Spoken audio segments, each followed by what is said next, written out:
सभी साथियों को नमस्कार। मैं आपका दोस्त सुनील कालवा एक बार फिर हाजिर हूं आप सभी के सामने एक नई क्लास लेकर।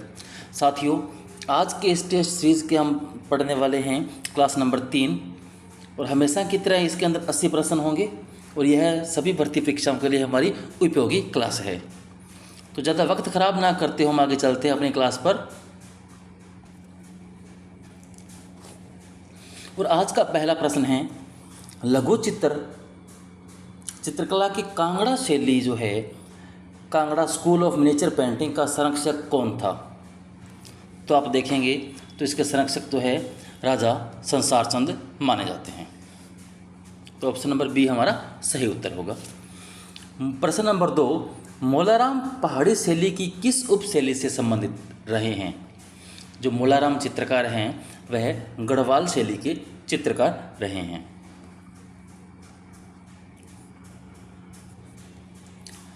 के हेबर के द्वारा रचित एक समकालीन या आधुनिक भारतीय चित्र का शीर्षक है। तो यानी यहाँ पर कुछ चित्र नाम दिए गए हैं, उनमें से आपको देखना है कि के हेबर के द्वारा बनाया गया चित्र कौन सा है। गपशप, विकर्ण, कविता का जन्म, वह 3 लड़कियाँ। तो इनके अंदर जो कविता का जन्म है, बर्थ ऑफ पोएट्री या कविता का जन्म, यह चित्र के हेबर के द्वारा बनाया गया है। तो सही उत्तर option number C. Shanti Niketan में हिंदी भवन में प्रसिद्ध भित्ति चित्र मध्ययुगीन संत को किसने चित्रित किया है? तो ये चित्र बनाने वाले व्यक्ति है विनोद बिहारी मुखर्जी। सिंधु सभ्यतावासी जो है किसकी पूजा करते थे? सिंधु सभ्यता के लोग जो है किसकी पूजा करते थे? तो ये जो लोग हैं पशुपति शिव की पूजा करते थे। निम्नलिखित शैलियों में से किस शैली में चित्रकला की दक्षिणी शैली को प्रभावशाली ढंग से प्रभावित किया है? यानी इनमें से कौन ऐसी शैली है जो दक्षिणी शैली से प्रभावित है? मुगल, अजंता, विजयनगर व राजपूत शैली। तो आप देखते हैं विजयनगर शैली जो दक्षिण शैली की ही एक शैली है, उपशैली है, तो यही दक्षिण शैली से प्रभावित हुई है। तो ऑप्शन नंबर बी आपका सही उत्तर होगा। किस शैली स्कूल की चित्रकलाओं की ढोला मारू या ढोला मरवणी श्रृंखलाएं प्रसिद्ध है? दिए गए विकल्पों में से पहचान करें। जोधपुर शैली, जयपुर शैली, बीकानेर शैली और गुलेर शैली।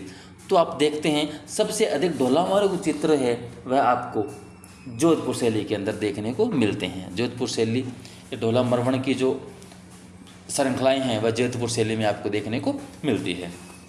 निम्नलिखित में से कौन सा स्कूल विशुद्ध भारतीय शैली कहलाता है? राजस्थानी, मुगल, मेवाड़ व बूंदी। इनके अंदर आप देखें तो मेवाड़ शैली है वह शुद्ध भारतीय शैली कहलाती है। क्योंकि आप ऑप्शन में आप राजस्थान हैं तो कंफ्यूज मत होना, क्योंकि राजस्थान के अंदर कुछ ऐसी शैलियाँ हैं जिस पर मुगल या बाहरी प्रभाव नज़र आता है, बल्कि जो मेवाड़ है उसके ऊपर किसी प्रकार का बाहरी प्रभाव नज़र नहीं आता। यह शुद्ध भारतीय शैली मानी जाती है। तुर्की मुर्गा या टर्की कोक जो है किसने चित्रित किया? तो ये टर्की कोक जो चित्र है वह मंसूर के द्वारा बनाया हुआ है। जहांगीर काल में सभी चित्रकार था। जहांगीर के समय में सभी चित्र बनाने वाले व्यक्ति का नाम क्या था? बिशन दास था।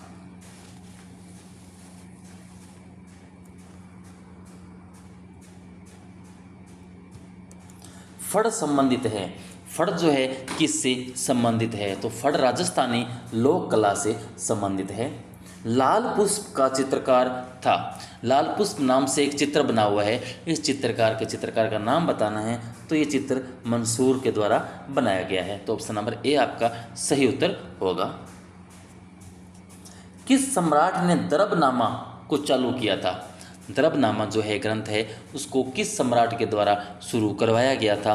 तो जब भी ग्रंथों की बात आती है शुरुआत करवाने की तो सबसे पहले शुरुआत होती है अकबर के द्वारा। तो ये दरबनामा भी ग्रंथ जो है अकबर के द्वारा शुरुआत करवाया गया था। पुस्तकें, डिब्बे, संदूक, ड्राइंग बोर्ड आदि का रूप होता है बेलनाकार, घनाकार या वर्तुलाकार या सभी। तो तो आप इनमें देखेंगे पुस्तक है, डिब्बे हैं, संदूक है, ड्राइंग बोर्ड आती है। इसका आकार आपको देखने को मिलता है किस प्रकार का, घन आकार के रूप में मिलता है आपको आकार। मैसूर व बनारस हिंदू विश्वविद्यालयों से डॉक्टर की मानद उपाधि किसको मिली थी? मैसूर और बनारस जो हिंदू विश्वविद्यालय है वहाँ से डॉक्टर की उपाधि किसे प्राप्त होती है? वो है आपके मकबूल फिदा हुसैन। अकबर की चित्रशाला में कुल कितने गुजराती चित्रकार थे? तो अकबर की चित्रशाला के अंदर 6 गुजराती चित्रकार आपको देखने को मिलते हैं।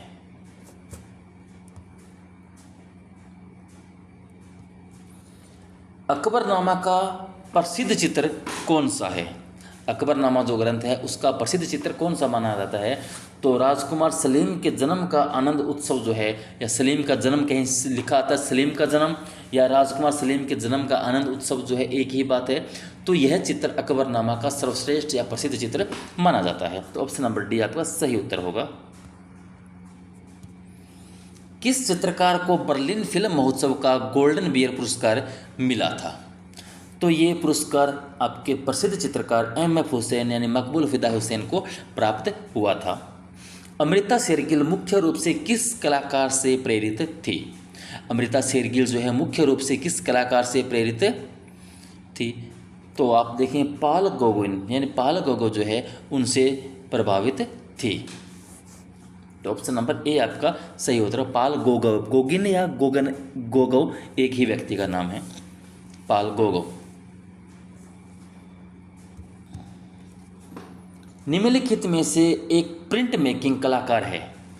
यहाँ आप कलाकारों में देखते हैं तो एक प्रिंट मेकिंग कलाकार है, तो वो आपके हैं अनुपम सूद।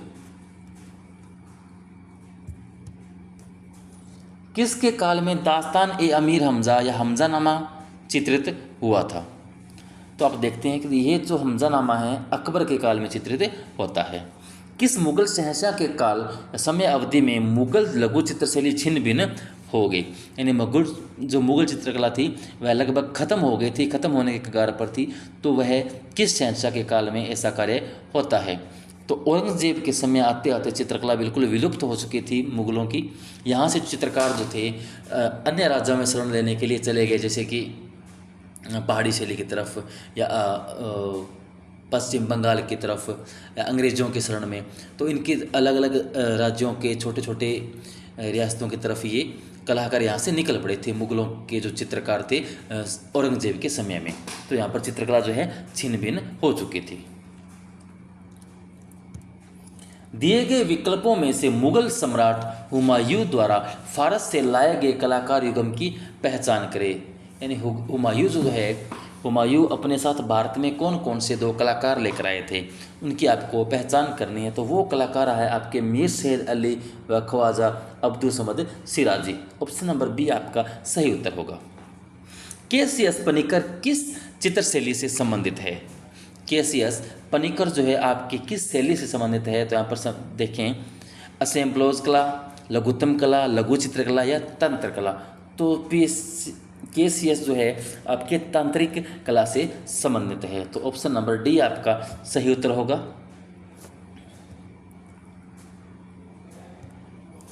बीजापुर गोलकुंडा चित्रशैली इसके एक अंग के रूप में जानी जाती है। तो जो बीजापुर और गोलकुंडा है वह दक्षिण शैली की उपशैलियों के रूप में या एक अंग के रूप में जाने जाते हैं। तो आपका ऑप्शन नंबर डी आपका सही उत्तर होगा। नृत्यांगनाओं एवं पासवानों के चित्र बड़ी मात्रा में चित्रित हुए हैं, ये कहाँ पर हैं? यानी नृत्यांगनाओं के चित्र और पासवानों के जो चित्र सबसे अधिक मात्राओं में या बड़ी मात्राओं में चित्रित किए गए हैं, तो ये कहाँ पर होते हैं? ये चित्र आपको गोलकुंडा के अंदर देखने को मिलते हैं। ऑप्शन सी आपका राइट आंसर है। कौन सा मुगल चित्रकार सुलिपिकार दोनों था? यानी चित्रकार भी था साथ में सुलिपिकार यानी कैलियोग्राफर भी अच्छा था। तो वह ऐसा चित्रकार कौन था? तो अब्दुल समद सिराजी है, वो ऐसे दोनों ही कार्य करते थे, अच्छे लिखता भी अच्छे थे और चित्र भी अच्छे बनाते थे। ऑप्शन बी आपका सही उत्तर होगा। धार्मिक प्रतिबंध के कारण मुगल कला बन गई थी। धार्मिक प्रतिबंध के कारण मुगल कला क्या बन गई थी? दरबारी कला बनकर रह गई थी।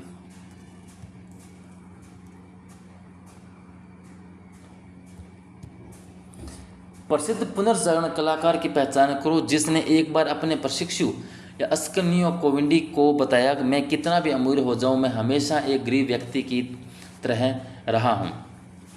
तो यह बात कहने वाले व्यक्ति कौन थे? तो ये थे माइकल एंजेलो। माइकल एंजेलो की डेविड की मूर्ति कहाँ पर स्थित है? तो माइकल एंजेलो को डेविड की मूर्ति फ्लोरेंस में स्थित है। प्रसिद्ध शैल उत्कीर्ण त्रिमूर्ति में है। प्रसिद्ध शैल उत्कीर्ण त्रिमूर्ति जो है वह कहाँ पर है? तो ये आपको एलिफेंटा की गुफाओं में देखने को मिलती है। निम्न में से किस संग्रहालय में रावण कैलाश पर्वत हिलाते हुए चित्रकारी देखी जा सकती है? रावण कैलाश पर्वत को हिलाते हुए ये चित्र जो है वर्तमान में कहाँ पर संग्रहित है? तो यह है राष्ट्रीय संग्रहालय नई दिल्ली में आपको देखने को मिल जाता है। राष्ट्रीय संग्रहालय नई दिल्ली में। शीतलवासन की गुफाओं में एक सुंदर कमल तालाब जो है उसका चित्र कहाँ पर चित्रित है? शीतलवासन गुफा के अंदर चित्र बना है सुंदर कमल तालाब। बता भी दिया कि चित्र का नाम क्या है और गुफा का नाम क्या है, लेकिन आपसे स्थान पूछा है कि वह किस स्थान पर बना है, छत पर बना है, दीवार पर या स्तंभ के ऊपर बना है। तो आप देखेंगे कि वह जो चित्र है छत के ऊपर बना हुआ है। तो ऑप्शन नंबर ए आपका सही उत्तर होगा, ऑप्शन नंबर ए।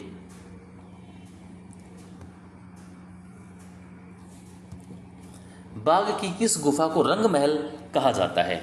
बाघ की किस गुफा को रंग महल कहा जाता है? तो ऑप्शन नंबर बी आपका सही उत्तर होगा, चौथी गुफा को रंग महल कहा जाता है।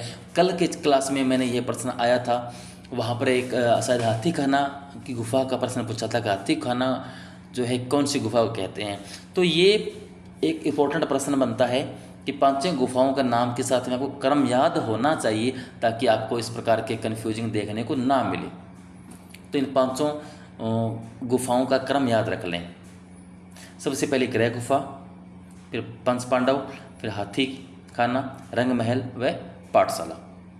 तो ये 5 गुफाएं हैं, उनका इस प्रकार क्रम है। तो याद रखें, एक जैसे मैंने ट्रिक आपको कल बताई थी, एक लाइन आपको याद करनी है कि घर से 500 पांडव हाथी पर बैठकर रंग महल की पाठशाला गए। इतना याद रखोगे तो 500 गुफाएं याद हो जाएगी।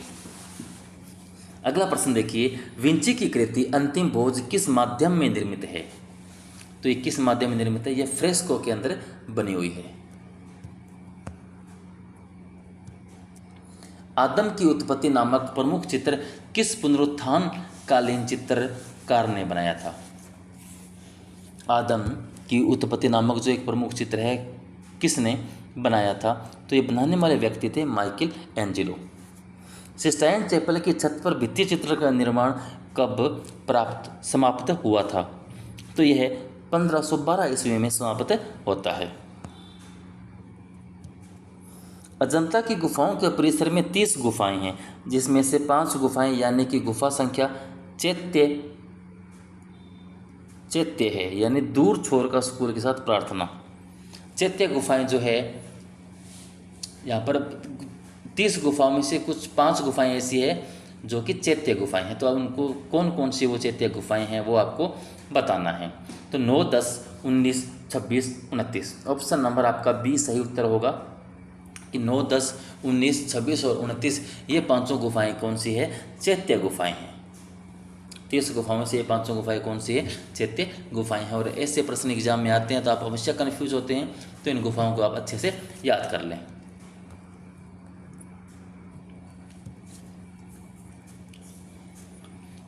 पत्थर की मारविजय मूर्तिकला, पत्थर की मारविजय जो मूर्तिकला है किस गुफा में स्थित है?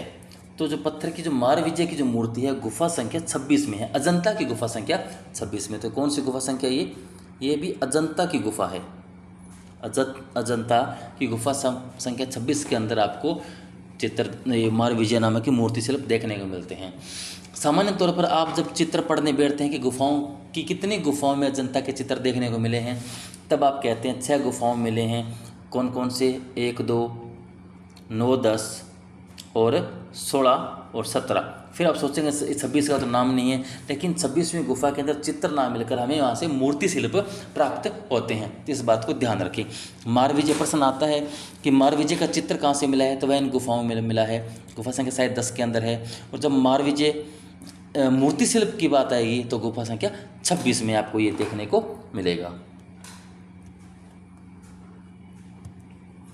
अजंता का चित्र माता पुत्र जो है यशोधरा और राहुल किस संख्या गुफा में चित्रित है। यानी अजंता का चित्र बना है माता पुत्र, जिसमें यशोधरा और राहुल को दिखाया गया है, यह कौन सी गुफा में बना हुआ है, तो गुफा संख्या 17वीं के अंदर बना हुआ चित्र है।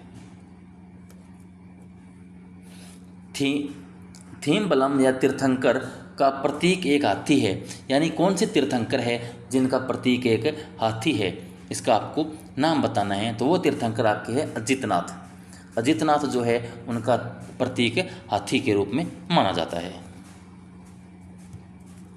पाल शैली के अंतर्गत चित्रित होने वाला ग्रंथ कौन सा है, तो जयधवल, महाधवल, पादतड़तिकम या अष्टसहस्त्रिका प्रज्ञा पारमिता। तो पाल शैली का प्रमुख ग्रंथ जो है अष्टसहस्त्रिका प्रज्ञा पारमिता जो ग्रंथ है पाल शैली का अंदर चित्रित ग्रंथ है।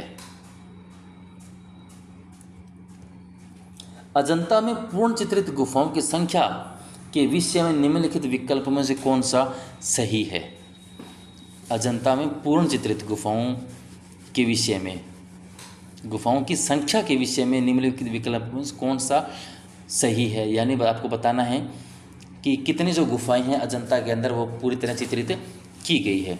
तो गुफा 6 जो गुफाएं हैं पूरी तरह चित्रित की गई है, जिसमें हमारी 1, 2, 9, 10, 16, 17 जो गुफाएं हैं वह पूर्णतः चित्रित मिलती है।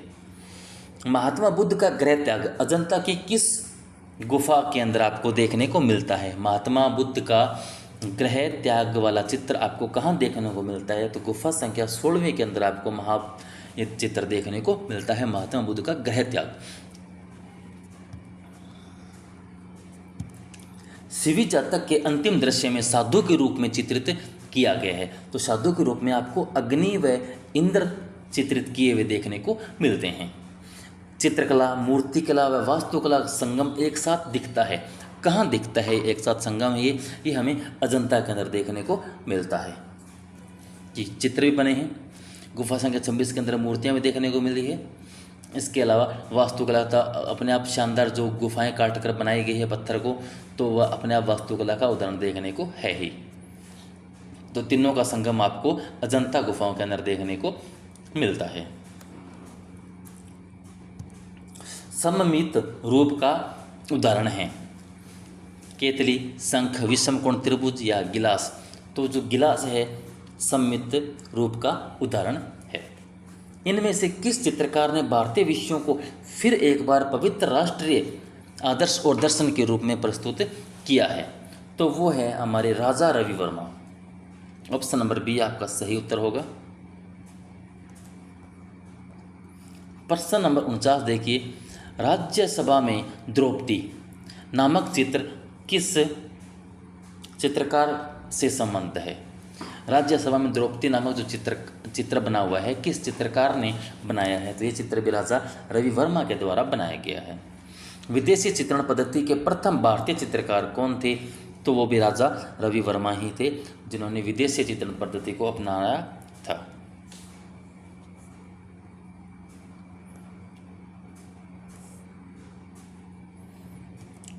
राजा रवि वर्मा का जन्म 1948 ईस्वी में इस स्थान में हुआ था। तो राजा रवि वर्मा का जो जन्म है 1848 ईस्वी में किल्ली मनूर में होता है। तो ऑप्शन नंबर डी आपके लिए सही उत्तर होगा। वो चित्रकार कौन था जिसने भारत में तेल रंगों को व्यवहार में लाया था। ऑप्शन नंबर ए आपका सही उत्तर होगा, राजा रवि वर्मा। तकनीक की दृष्टि से किस कलाकार ने सर्वप्रथम भारतीय कला को पश्चिम की ओर मोड़ा था, तो राजा रवि वर्मा ही वो व्यक्ति थे। हरीश चंद्र तारामती ओलियोग्राफी चित्र राजा रवि वर्मा ने कब बनाया था, तो ये चित्र राजा रवि वर्मा ने 1998 ईस्वी में बनाया था। 1898 ईस्वी में बनाया था। गुप्त काल से संबंधित मूर्तियों में गंगा मूर्तिकला इसमें से किस स्थान पर खड़ी दर्शाई गई है? तो आप देखते हैं कि वहाँ पर गंगा को मगरमच्छ पर खड़े हुए दिखाया गया है और यमुना कछुए पर बनी हुई है। जब चित्र में पूछा जाए गंगा के बारे में प्रश्न पहले भी ये पूछा गया है कि गंगा को जो मूर्ति है वह किस जानवर पर बनाई गई है, तो वह मगरमच्छ पर खड़ी हुई दिखाई गई है। सिंधु घाटी सभ्यता में चित्र अवशेष ज़्यादातर किस रूप से प्राप्त होते हैं? बर्तन, भित्ति चित्र, पांडुलिपि या इनमें से नहीं? तो सिंधु घाटी है सभ्यता है, सिंधु सभ्यता, वहाँ पर जो चित्र बने हैं अधिकतम आपको बर्तनों पर देखने के मिलते हैं, या इनके अलावा और या तो मूर्ति जो मुहरे हैं वहाँ बने हैं कुछ, या आपके बर्तन हैं वहाँ पर आपको चित्र देखने को अधिकतम मिलते हैं। चित्र अवशेष जो है बर्तनों पर ही बाकी बचे हुए हैं। सबसे बड़ा स्तूप जो है कहाँ स्थित है? दिए गए विकल्पों में से पहचान करें। तो सबसे बड़ा स्तूप आपको सांची में देखने को मिलता है। निम्न में से स्कूली कलाकार बौद्ध विषयों पर केंद्रित थे। कौन सा जो स्कूल है जो बौद्ध विषयों पर केंद्रित था? गुप्त, कुषाण, गांधार और मथुरा। तो यहाँ पर जो गांधार है वह पूर्णतः बौद्ध विषयों पर केंद्रित स्कूल था, यानी गांधार के अंदर हमेशा जो मूर्ति शिल्प बने हैं वह बौद्ध धर्म से संबंधित ही मूर्तियाँ देखने को मिली है। भारतीय कला में हर्मिका जो शब्द है निम्नलिखित में से किस विद्या से संबंधित है? जो हर्मिका है वह किस विद्या से संबंधित है? तो यह स्तूप स्थापत्य से संबंधित है। जो स्तूप है, स्तूप के अंदर एक हर्मिका नाम से भाग बना होता है, एक पार्ट है स्तूप का जिसके हर्मिका नाम से जाना जाता है। एक्रेलिक रंग की योग्यता क्या है? देर से सूखना, जल्दी से सूखना, रंग विन्यास, उन्नयन के लिए उपयोग या इनमें से कोई नहीं? तो आप देखते हैं जल्दी से सूखना जो है इसकी एक योग्यता है एक्रेलिक रंग की, बहुत जल्दी सूख जाता है। किसी भी बोतल का रेखांकन करने के लिए इनमें से किस ज्यामितीय आकार का प्रयोग करते हैं? बोतल का रेखांकन करने के लिए आप किस ज्यामितीय रेखांकन का प्रयोग करते हैं? त्रिभुज का, वृत्त का, बेलन का या वर्ग का? तो आप देखेंगे बेलन का उपयोग करके आप बोतल का रेखांकन कर सकते हैं। किस रस को बावों का राजा या भगवान कहा जाता है? किस रस को बावों का राजा या भगवान कहा जाता है? तो आप देखें श्रृंगार रस को जो है भावों का राजा कहा जाता है। ताल मान से संबंधित है। जो ताल मान है वह किस से संबंधित है? प्रतिमा विज्ञान से, संगीत से, नृत्य से, नाटक से? ताल मान जो आपका प्रतिमा निर्माण से या प्रतिमा विज्ञान से है। ताल एक हाथ की माप इकाई है, एक हाथ या एक जो सिर है वह एक ताल के बराबर माना जाता है, और मान इसका प्रमाणिक शब्द उपयोग किया गया है कि ये ताल एक मान या एक मात्रा समझ लीजिए आप कि ताल है वो किस प्रकार से संबंधित है। ताल मान यानी किस प्रकार की मान्यता से ये संबंधित है, तो प्रतिमा से संबंधित है। प्रतिमा निर्माण या चित्र निर्माण वगैरह में ताल का उपयोग किया जाता है।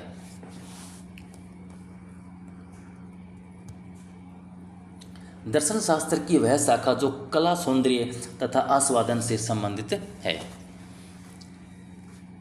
तो जो सौंदर्य शास्त्र है वह सौंदर्य तथा जो कला, सौंदर्य तथा आस्वादन से संबंधित मानी जाती है। किस भारतीय या किस प्राचीन भारतीय पुस्तक में 64 प्रकार की कलाओं का उल्लेख किया गया है? तो कामसूत्र के अंदर आपको 64 प्रकार की कलाएं देखने को मिलती है। उत्तर प्रदेश में प्राप्त प्रागैतिहासिक चित्र कहाँ हैं? उत्तर प्रदेश में आपको प्रागैतिहासिक चित्र मिर्ज़ापुर के अंदर देखने को मिलते हैं। ऑप्शन नंबर डी आपका सही उत्तर होगा। भीमबेटका गुफाएं किस रेलवे स्टेशन के समीप स्थित है? भीमबेटका की गुफाएं जो है किस रेलवे स्टेशन के समीप स्थित है? तो आप देखेंगे